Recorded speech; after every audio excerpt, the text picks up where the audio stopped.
So what is organizational communication? And what are we doing when we study organizational communication? I want to try and answer these questions from two different perspectives. First, we can talk about organizational communication as the communication that happens within organizations. That is, all the communication activity you'll see if you go to any organization today. Sending emails, writing memos, talking on the phone, having meetings, and more meetings, teleconferencing, video conferencing, speeches, presentations, and so on.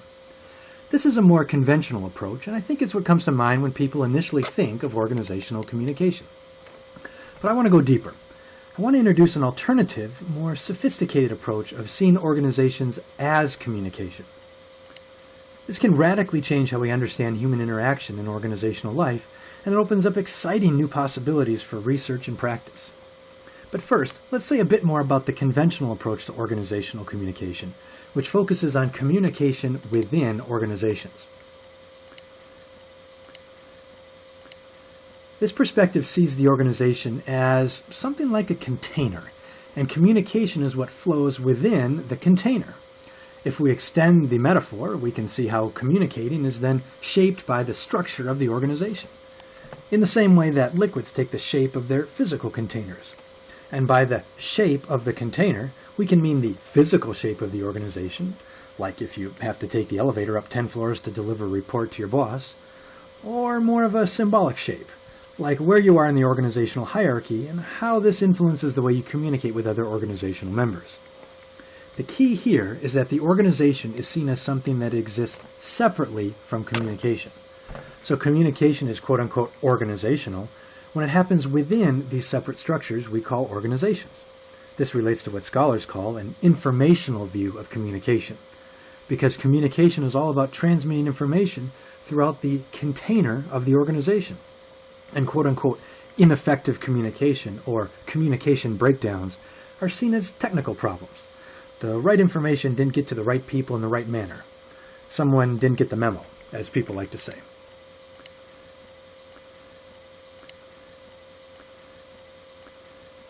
And this is important stuff. It's how the work of organizations gets done, from small businesses and multinational corporations to nonprofits and government agencies. If organizations don't communicate the right information to the right people at the right times in the right ways, things fall apart. Directions aren't followed, customers aren't satisfied, clients aren't served, regulations aren't obeyed. General chaos ensues. And in certain high-risk organizations, like our military or your local fire department, getting the right information to the right people is absolutely critical. So, we certainly need effective communication within organizations. But again, I want to go deeper, beyond this conventional view of organizational communication. Because as important as this conventional view is for the day-to-day operations of organizations, I just don't think this view fully captures the complexities of organizing and communicating in our society. In a perfect world, we could create more efficient structures of information sharing so that the right people would always have the right information, and miscommunication would be a thing of the past. But a funny thing happened on the way to communication paradise. Turns out, different people interpret the exact same message very differently. That people can be deceptive in their communication, and their motives are incredibly difficult to figure out. That the meaning of language changes depending upon the context. And that what you don't communicate is often more important than what you do communicate, or that what you say is often much less important than how you say it. And that people often, if not usually, communicate for many other reasons than to just transmit information. And these are not just aberrations. This is the normal state of affairs for human interaction. Why is it, after all, that quote-unquote communication problems are continually mentioned as one of the main difficulties for most organizations? Is it just that people aren't getting the right information? Well, if so, this is merely a technical problem that should improve as we develop new ways to get better information to more people more efficiently. But it seems like almost the opposite is happening, that the more sophisticated our communication technologies have gotten over the years, the more communication problems we actually have. Now, why is that? Perhaps it's because there is more going on with communication than just transmitting information. So, in contrast to the first approach of communication within organizations, I want to offer an alternative, more sophisticated approach to organizational communication. Organizations as communication. But this means we have to think very differently about both communication and about organizations. Instead of viewing communication as merely the transfer of information, this second approach goes deeper and sees communication as the fundamental process that shapes our social reality. Communication is not just about transmitting already formed data between senders and receivers, but rather a complex process of continually creating and negotiating the meanings and interpretations that shape our lives. Scholars call this a constitutive view of communication, because communication literally constitutes or makes up our social world. More on this later. Additionally, this second approach of seeing organizations as communication questions the very notion of organization in the first place. The first approach of communication in organizations assumes there is this thing called organization that exists, and we just focus on the communication that happens inside. But what exactly is this thing called organization? Where did it come from? Organizations aren't natural. They don't just exist in nature like trees and mountains and rivers. They're created by people, and people have different values and motivations and abilities and resources. So organizations are never just neutral structures that exist apart from human activity. They are the visible manifestations of human activity, of communication. And so at their core, organizations are communicative. Think about it. An organization is essentially an ongoing collection of interactions, decisions, messages, interpretations, symbols, agreements, contracts, relationships, and so forth. There's nothing else there that exists apart from communication. Well, let me qualify that just a bit. Certainly there are other material or physical things there, like buildings, cubicles, computers, and other equipment, and these things help make up the organization. But these things have no inherent meaning apart from human interaction, nor can they have any impact in the real world apart from the choices we make through communication. Similar, the outcomes of communication definitely have consequences in the material world. For example, you might be thinking, hey, if I get laid off, it's not just a matter of perception, it's not just talk. There's a stark reality I have to face. Yes, but how the decision to lay you off was made and the meaning of that decision, whether seen as cost-cutting efficiency or ruthless bottom-line thinking, and how you make sense of this event are all matters of communication. And the accumulation of these communication processes are what make organizations what they are. I'm not suggesting that organizations exist in an imaginary land of perceptions and symbols and wishful thinking, like the material world doesn't matter, it's all in your mind. No. This constitutive perspective of organizations as communication is very much rooted in the material world of things and stuff.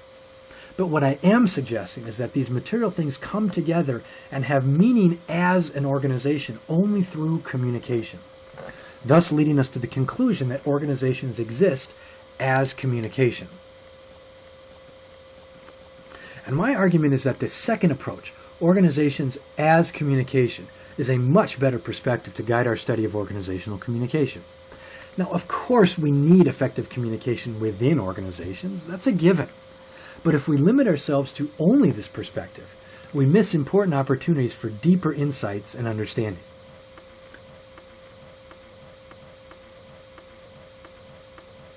But why complicate things with a more sophisticated approach? After all, conventions become conventional for good reason, and conventional views have a lot of practical value.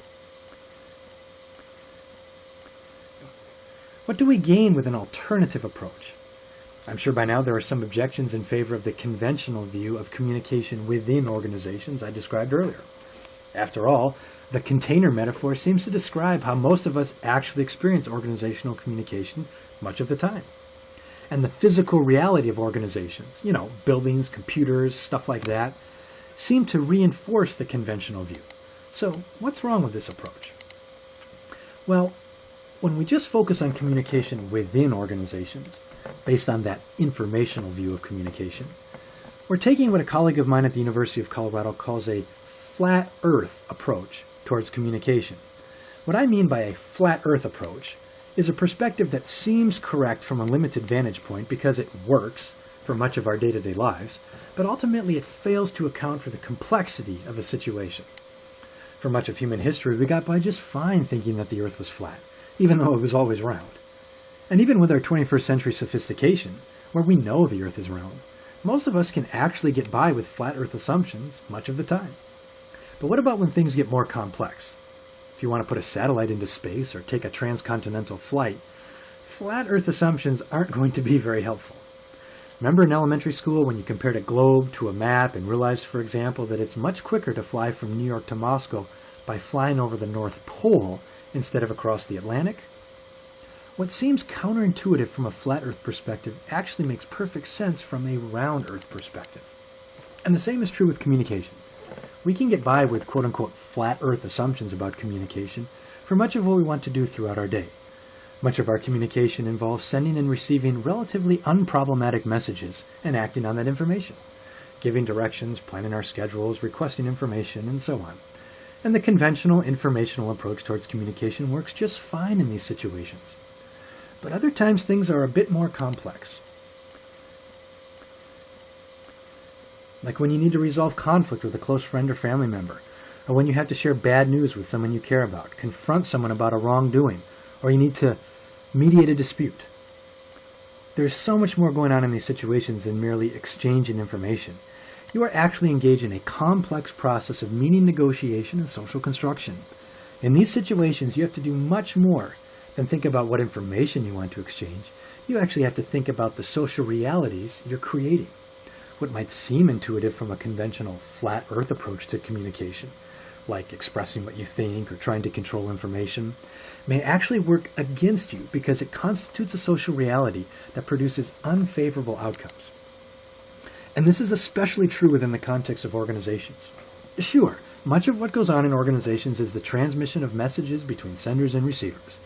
But what about implementing a large-scale organizational change, or navigating the politics of an organization, or persuading skeptical leaders about the merits of a new idea? If you've ever been involved in any of these activities, you know you quickly run up against some organizational complexities that make the mere transmission of information inadequate to successfully accomplishing your goals.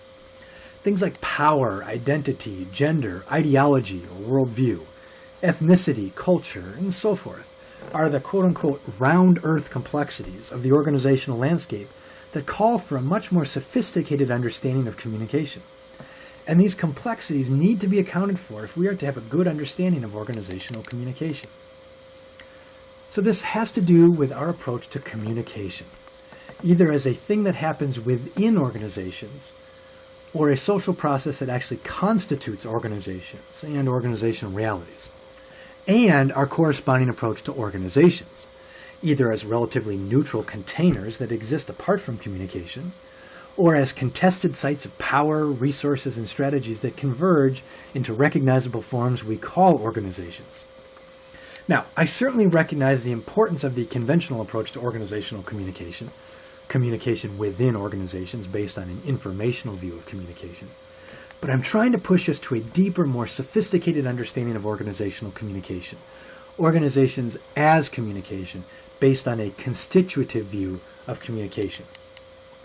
The point then is that a constitutive view of organizations as communication enables us to question and investigate key organizational realities, not just accept them as given. We can question the existence of the organization, its structure, its forms of power, its guiding assumptions, its norms of operations, and so on. If these organizational features are not natural, but rather came into existence through specific communication processes, then we can examine the implications of those communication processes and explore ways of communicating that lead to more favorable organizational outcomes for more people. We can examine, for example, how certain patterns of interaction give rise to norms of conflict resolution, or how the taken-for-granted values of a particular industry or sector shape the practice of leadership, or how interpersonal dynamics affect the success of an organizational change initiative. We can look at how certain views of masculinity or femininity are connected to communication practices, or how our very identities are often created and sustained through organizational communication. We can uncover hidden forms of power and control that are embedded within communication processes. We can explore ways to make organizations more equitable and representative by surfacing alternative voices. We can figure out how to make organizations more productive, adaptive, and responsive through organizational communication that encourages innovation and collaboration.